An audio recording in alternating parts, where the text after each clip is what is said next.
Okay, so yesterday, I believe today is the 4th, which would make yesterday the 3rd. The second episode of Survivor 45 aired, and the first episode. Okay, it's Chucky. I probably should have done it like this. The first episode of Chucky season 3 aired. I wasn't able to watch them yesterday, but watched them both today, and fantastic all around. So, Chucky, I don't have as many notes on Chucky itself. Possibly in later weeks, I'll have like a fuck ton of things to say. But it's really, Chucky is now in the White House. He is the doll of the son of the president, who, because this is Chucky the TV show, the president is played by Devin Sawa, because Devin Sawa is just gonna be in every fucking season, and I love it. The son's name is Henry. The name Chucky is using as a good guy doll is Joseph. And they kind of make a point that, like, why was it that name? Like, of all the fucking names. And they also made a point that Henry's brother would die, so I'm assuming Joseph was the name of the dead brother. You got our main trio of Jake, Devin, and Lexi doing what they can to try to find Chucky, to find that last good guy doll. It seems like Jake and Devin, their relationship is kind of going to the next phase. I'm happy for them. Like, they're good kids. They've been through a lot of shit. I want to see them do well and be happy. The part of the episode that had me howling with laughter, like, I'm really glad Clay and Jose were already both at work, because, like, I would have woken somebody up on a weekend, was Jake gets this, like, cryptic text, and he's like, or I think Lexi comes in first, and she's like, dude, like, we're getting shit from Chucky. And Jake's is like, hey, I know where you can find a good guy doll, a really lifelike one at that, some shit. Lexi's was, hey, like, I know where your sister is. Trust me, I'm really good with kids. And then Devin reads his. He's like, mine just says, fuck you, Devin. There was no cryptic shit. No fucking whether it was like, no, fuck you, I don't like you. And I laughed really, really hard at that. It's like, that's beautiful. That is some classic Chucky shit right there. Like, just the reveal that he's in the White House, because the first few minutes are just, this kid being really scared, and his mom talking to him, and, like, takes the doll, puts it with him. It's like, there's no such thing as ghosts. Like, they have this kind of long conversation. And then the kid's like, all right, Joseph, we're going to be just fine. And then Chucky, one of my favorite things about the show is just Chucky in doll mode, just sitting there, like, with that expression, like, not moving, or like the eyes might move a little bit, and then doing the doll voice. Hi, my name is Joseph, and I'm your friend to the end. Heidi ho. And it's just, when it focuses on that face, it's so creepy. Like, I've talked before about Madoka Maguga. It's one of my favorite things of all time. And just those shots when it'll just focus on Kyubei's dead fucking eyes. It's the same shit. I'm like, it's so unsettling. I love it. But the kid, like, says night to Chucky. Chucky in doll mode says night back. The kid turns around, and then Chucky's back in, like, moving around animatronic mode, and he's like, yeah. Or I think the kid's like, we'll be all right, Joseph. He's like, oh, yeah, we will be. And it just zooms out of the room, and it's the fucking White House. Like, oh, I'm excited. And there's a scene where the kid's like, Dad, Joseph wants to go to work with you. He wants to see the Oval Office. So Chucky's just sitting there in the Oval Office, and later he's in the fucking president's chair, and he steals a letter opener, and then a Secret Service officer is checking him, and he sees the letter opener. So he takes it from him, and he's kind of like, what the fuck? Then Chucky comes to life, grabs the dude's gun, puts it under his chin, and then fires. That was a brutal fucking kill. It's like, oh, damn. Like, that was a clean move by the Chuckster, but, like, damn, that was brutal. What an episode 1. Like, holy shit. Oh, let's go. Oh, this is going to be a fun fucking season. And then, the kids at the end see, like, because, the first family goes to the dude's funeral and everything, and then they see on the news the first family leaving the funeral and see Chucky there, like, oh, fuck, he's in the White House. How are we gonna get him from the White House? You son of a bitch! Oh, it was fantastic. Oh yeah, and then there's a point where he calls them, and I think his first lines on the phone were just like, "Did you miss me?" Like, yes, I think I audibly even said, I was like, I did. I really did. It was a great first episode. The second episode of Survivor was great. There was just a lot of scenes with people around camp. You've got Bruce and his antics, and I've seen people online be like, he's just Michael Scott. And I'm like, oh my gosh, I can see it. This is amazing. You've got, I don't remember her name. Was it Dee? I think it was Dee. It was a girl or woman on the Red Tribe who has a really big toe, and they like focused on it. And all I was thinking was like, this is probably Quentin Tarantino's favorite episode of Survivor of all time. Also on Red, you had Drew, he's the nerdy, lanky white dude who's really strategic and everyone seems to like. So I don't want to just be like, oh, he's a nerdy white guy. This is Cochran. Is he like he's trying to be like the Cochran-y character? He feels like he has strong main character energy. And I don't know if it's just like, yeah, in the early part of the season, he gets a lot of focus, but he gets taken out a lot earlier too, or if like he's going to go far. I don't know. We'll see. But the early prognosis is that it seems like his tribe loves him.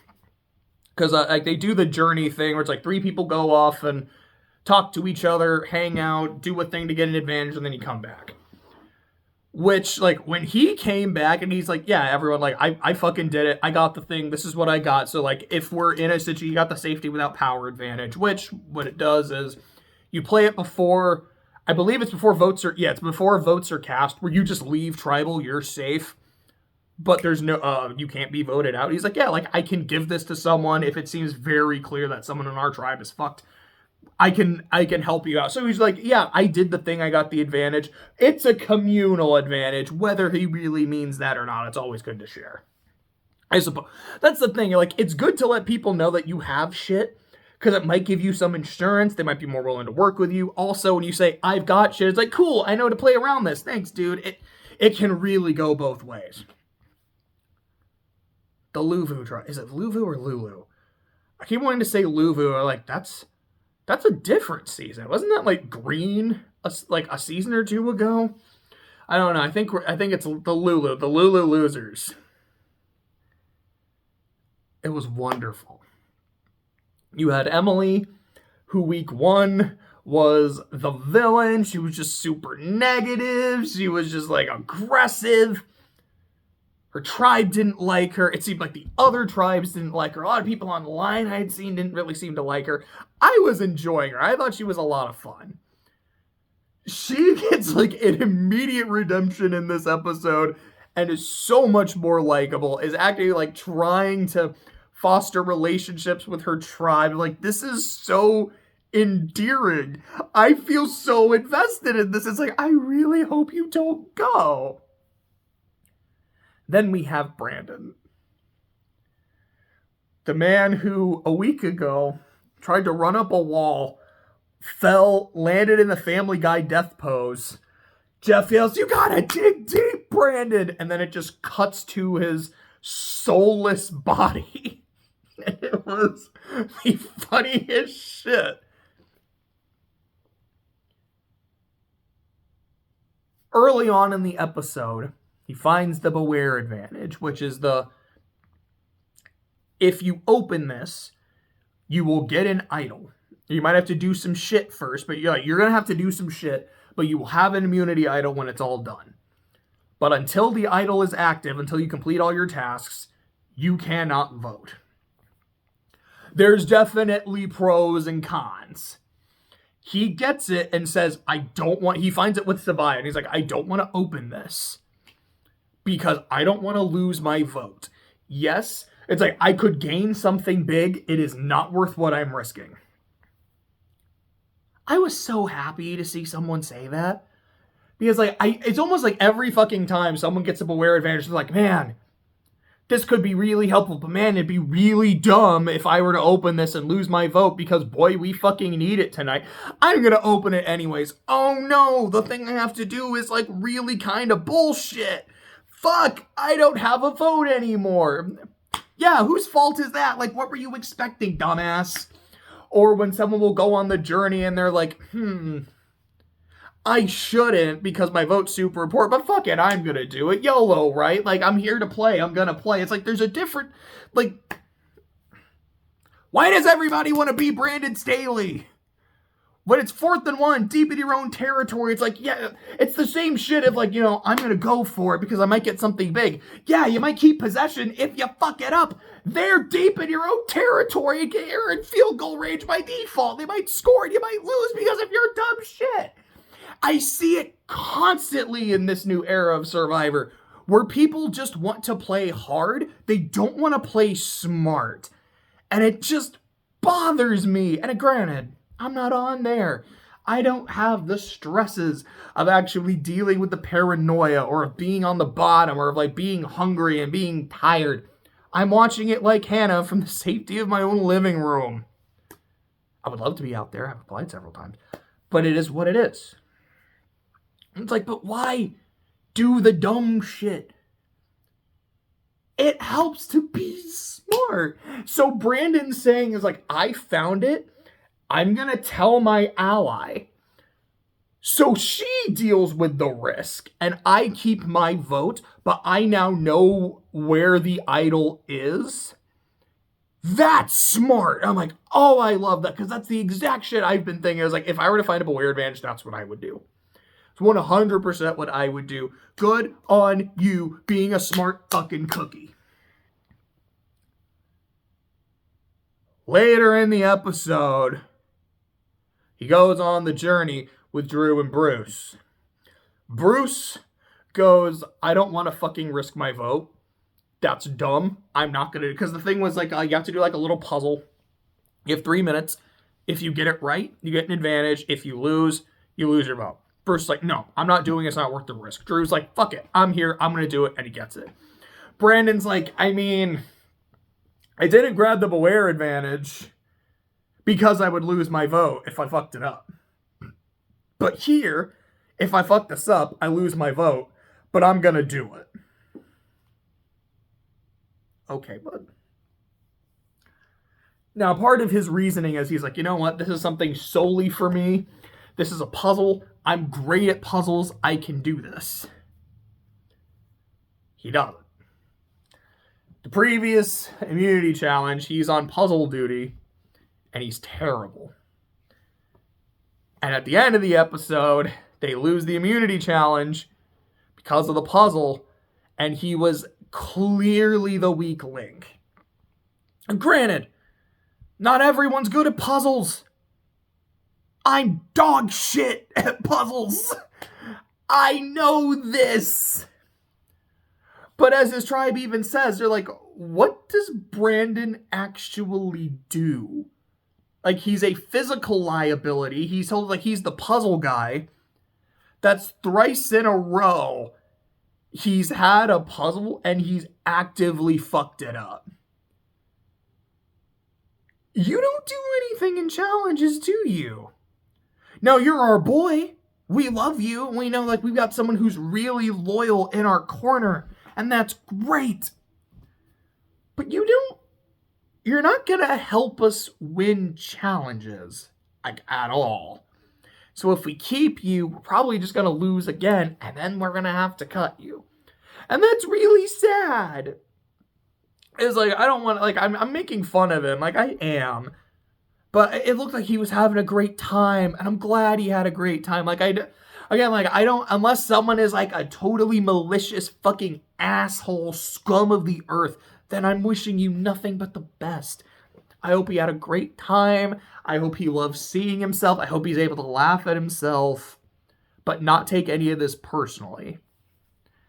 But it was interesting to watch, and essentially the conversations between the tribe is like, okay, well, Brandon can't vote because he lost his thing. Sabaya can't get her idol because of some difficulties. She doesn't have a vote. 3 people do. It's Emily, Caleb, and Sean. Emily knows it's me or Brandon, so she's voting Brandon. Caleb and Emily were starting to bond, and it was so sweet. I was like actually like really getting invested in their friendship. I loved it. And he's like, he's basically saying, I would much rather keep Emily than Brandon because this is someone I can work with, and we can work with Brandon. He's very loyal, but he's not going to help us in challenges. And you got Sean, who's like, I know, like, Emily is the odd man out in terms of just the person that she is, but she is getting better. Like, do I like her as much as I like Brandon? No, but we can't win with Brandon. God bless him. And then Sabaya's like, yeah, like, Brandon's dead weight in challenges, but I love the dude. I don't like Emily. I would rather we send her home, but, I mean, I don't have a vote. I'm letting the dudes know what I want, but, I mean, it is what it is at that point. Like, we know it's between the two of them, so, like, it's fine. And then Brandon does end up going home. I just want to say, like, what were there any other specific things I wanted to say? Or just, Katura, I think that is her name. I think that's how you pronounce it. Her, like, sitcom rivalry with Bruce is fucking hilarious, and I love it. Anytime Sifu is on screen, I am having a good time. I feel like if Red goes to Tribal, he's probably the first one gone. I don't think he's going to be around a long time, but I like him a lot. Also on Blue, it looks like it's essentially the girls are trying to make an alliance, the guys are trying to make an alliance, and it really comes down to Brando and Kelly in the middle. Which is always interesting to see. It's like in a tribe of six, it's like, all right, there's a duo, and here's the two of us in the middle. What are we gonna duo? I do enjoy those dynamics quite a bit. They changed the rule for sitting out challenges.